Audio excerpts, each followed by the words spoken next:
Muli po, isang mapagpalang araw po sa ating lahat. Ito po si Brother Mike.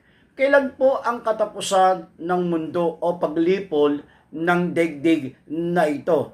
Ayon po sa Matthew 24 verse 36 hanggang 39, wala pong nakakaalam.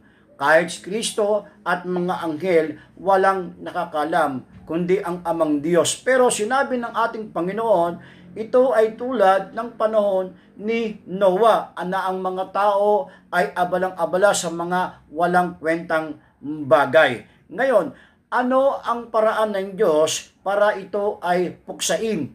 Nung una, ito ay sa tubig, sa baha. Ngayon, ay ito ay sa apoy. Lahat ng bagay ay mawawala. Ang araw, buwan, bituin at ang mundo. At ang sabi ng Hebreo 12:26 ay magkakaroon ng pagyanig doon sa langit o sa kalawakan at babanggaan ang lahat ng mga doon planeta, mga buwan, araw, bituin at tatama ito sa ating mundo upang ang ating mundo ay mawasak.